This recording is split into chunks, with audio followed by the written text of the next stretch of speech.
Marriages don't usually collapse in one dramatic moment. They fracture quietly, behind closed doors, long before families, friends, or even the couple themselves admit something is wrong. What's shocking is that South Africa now trusts two women the public watched endure emotional storms on television, MaCele and MaKhumalo, to step into other people's broken unions and help hold them together. That alone raises eyebrows, but it also explains why this new marriage intervention reality show is already drawing attention before a single episode airs. Stay with this story until the end and make sure you subscribe, because what unfolds here isn't just about entertainment. It's about how modern relationships are being reshaped in public view. For years, reality television thrived on chaos, arguments, and breakdowns, turning private pain into spectacle. But something has shifted. Audiences are no longer satisfied with watching relationships burn. They want to understand why they fail and whether they can be repaired. This new show arrives at that exact moment, presenting marriage not as a fairy tale or a battlefield, but as a fragile structure that sometimes needs urgent intervention. The presence of MaCele and MaKhumalo signals that lived experience, not theory, is now the currency of credibility. Imagine a couple sitting across from each other, tension thick in the air, knowing millions will eventually hear the words they've been afraid to say at home. The cameras don't create the conflict, they expose it. This is the space where the show positions itself, not as a courtroom or a stage for blame, but as a mirror. Couples are forced to confront truths they've avoided, and viewers are drawn in because the discomfort feels familiar. The choice of MaCele and MaKhumalo is not accidental. They are not distant experts speaking from textbooks. They are women whose marriages unfolded publicly, complete with misunderstandings, jealousy, resilience, and adaptation. Viewers have watched them navigate complex emotional landscapes, making their voices resonate with authenticity. When they speak, it doesn't feel like judgment, it feels like recognition. Uthando Nes'thembu trained audiences to understand that marriage, especially within culturally layered contexts, is rarely simple. That background now feeds directly into this intervention format. The show taps into collective memory, reminding viewers of lessons learned over seasons of watching relationships tested under pressure. Those lessons now move from observation to application, from storytelling to guided conversation. There's a deeper reason intervention matters more than advice shouted during arguments. When couples reach a breaking point, communication often collapses first. Words turn into weapons or disappear altogether. This show slows the process down, forcing dialogue to happen in a controlled space where emotions are acknowledged instead of dismissed. Silence may feel peaceful, but it often hides the loudest damage. Culture, tradition, and modern expectations collide in many marriages today, creating tension that couples don't always know how to name. The intervention setting allows those forces to be unpacked openly. What one partner sees as respect, the other experiences as neglect. What feels like independence to one may feel like abandonment to another. These contradictions surface, not to shame, but to be examined honestly. By the time viewers reach the middle of this unfolding narrative, something becomes clear.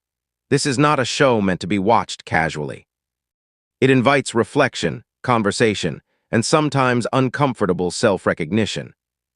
If this topic resonates with you, now is the moment to subscribe and stay with the story until the end, because the most revealing layers are still ahead.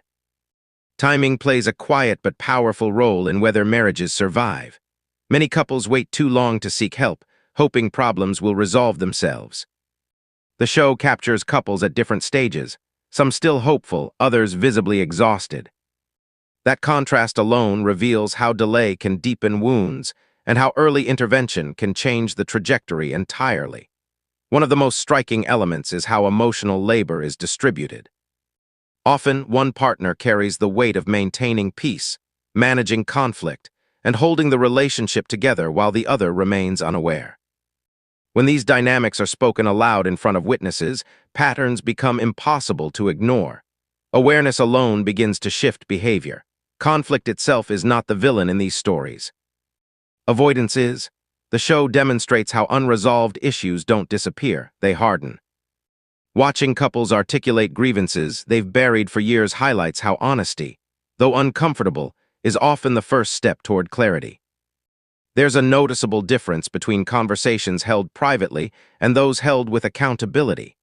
Cameras don't magically fix marriages, but they remove the option of denial.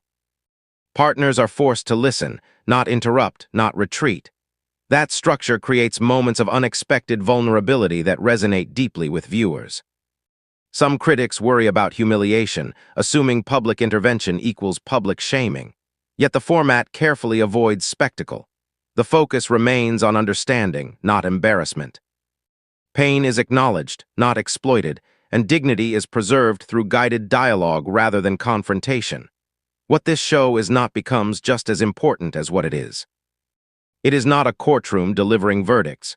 It is not a competition with winners and losers. It does not promise perfect endings. Instead, it presents process, messy, emotional, incomplete process. Perhaps that's why audiences are connecting more with intervention stories than with lavish weddings and staged romance. Viewers recognize themselves in the struggle more than in the celebration. The honesty feels earned, not scripted. Even for couples watching from home, the conversations echo. Statements trigger memories, silences mirror personal experiences, and questions linger long after episodes end. The show extends beyond the screen, becoming a catalyst for private discussions in living rooms across the country. There is also a clear sense that African relationship media is evolving. Storytelling is moving away from idealization toward realism, from fantasy toward function. This shift suggests a future where media doesn't just entertain relationships, but actively engages with their survival. As the episodes progress, success is no longer measured by dramatic reconciliation alone. Sometimes success looks like clarity. Sometimes it looks like respectful separation. Sometimes it simply looks like understanding what went wrong. The cameras may stop rolling, but the impact continues. In the end, this marriage intervention reality show represents more than a new TV format. It reflects a society willing to confront uncomfortable truths about love, commitment, and communication. If you've stayed this far, subscribe and watch to the very end, because stories like this don't just reveal marriages, they reveal us.